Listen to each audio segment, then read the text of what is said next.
Hello friend, नमस्कार। मेरे भोजपुरी देहाती गीत के चैनल पर जितने बहन भाई अम्मा चाची लोग जुड़े हैं, मैं सभी के लिए मंगल कामना करती हूँ कि आप लोग स्वस्थ रहें, मस्त रहें, अपना ख्याल रखें।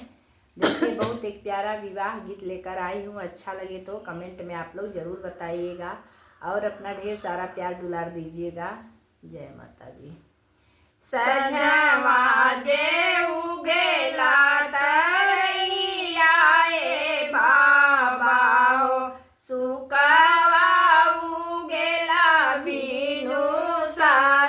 सजवा जे उगेला तरैया ए बाबा हो, सुकवा उगेला भिनुसार।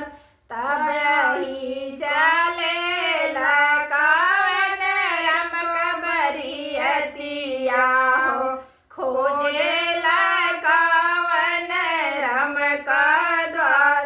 तब ही चलेला कवन रम कबरियतिया हो, खोजेला कवन रम का द्वार। दुल्हा दुल्हीन एक माती भइल हो, सुना दुल्हीन अरज हमार। दुल्हा दुल्हीन एक मात भइल हो, सुना दुल्हीन अरज हमार। तुहरे बाबैया जी के चढ़ाने के घोड़वा हो, अब बाबा देहु ना दहेज। तुहरे बाबैया जी के चढ़ाने के घोड़वा हो, अब बाबा देहु ना दहेज।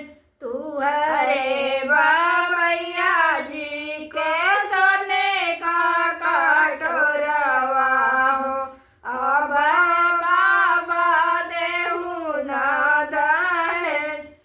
तुहरे बाबैया जी के सोने का कटोरवा हो, अब बाबा देहु ना दहेज। दुल्हा दुल्हीन एक माती भइले हो, सुना दुल्हे अरज हमार।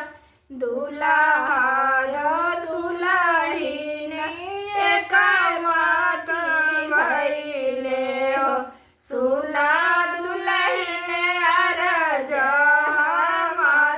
हमारे बाबैया जी के चढ़ाने के घोड़वा हो, ऊपर चढ़े भैया हमार।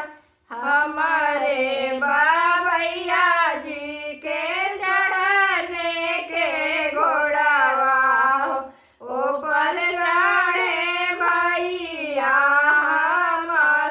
हमारे बाबैया जी के सोने का कटोरवा हो, ओमे दूध पी भैया हमार।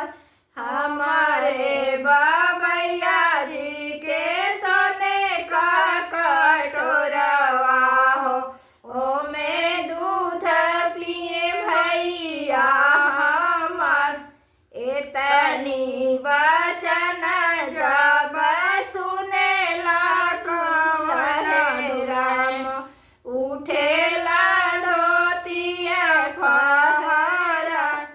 एतनी वचन जब सुनेला कवन दुल्हे, उठे